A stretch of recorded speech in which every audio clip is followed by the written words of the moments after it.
Bonjour et bienvenue dans l'édito de Camille. L'édito de Camille, c'est chaque jour un point sur les actualités publiées sur le site d'Info Chrétienne.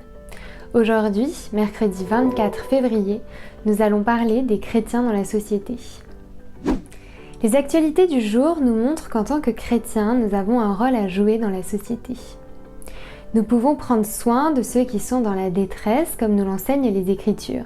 C'est ce que fait Matthew McConaughey au Texas actuellement. Parfois, il s'agit d'un rôle politique, comme en Palestine, où 7 sièges seront réservés à des candidats chrétiens au sein du prochain Parlement. Et d'autres fois, les chrétiens sont perçus comme une menace, ce qui peut entraîner des persécutions, comme c'est le cas en Inde et au Nigeria.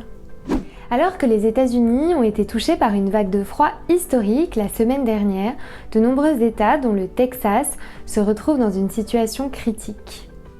Le célèbre acteur Matthew McConaughey, guidé par sa foi en Dieu, s'investit auprès des personnes touchées par cette catastrophe climatique.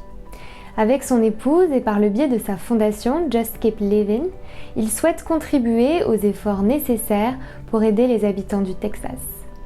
Un décret signé par le président palestinien Mahmoud Abbas garantit qu'au moins 7 sièges sur 132 seront réservés à des candidats chrétiens lors des prochaines élections législatives en Cisjordanie et à Gaza. Des élections prévues pour le 22 mai.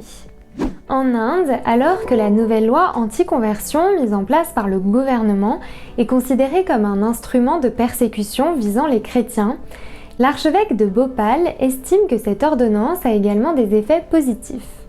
Selon lui, elle déconcerte la population indienne qui se demande pourquoi le gouvernement a si peur du christianisme. Elle l'amène aussi à se questionner sur ce qui peut bien attirer tant de personnes vers la foi. Au Nigeria, on déplore l'assassinat de 12 chrétiens dans l'état de Katsina et dans l'état de Plateau. Des meurtres perpétrés par des Peuls dont certains adhèrent à l'idéologie islamiste radicale et dont les attaques visent clairement les chrétiens. Alors joignons nos prières à celles de ces chrétiens victimes de persécutions au Nigeria et en Inde. Et soyons attentifs à Dieu, à l'écoute de sa parole, et tenons-nous prêts, nous aussi, à passer à l'action dans la société, là où il nous appelle.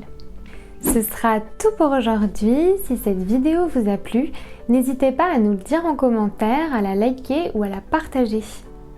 Je vous retrouve demain, je vous souhaite une très bonne soirée, soyez bénis.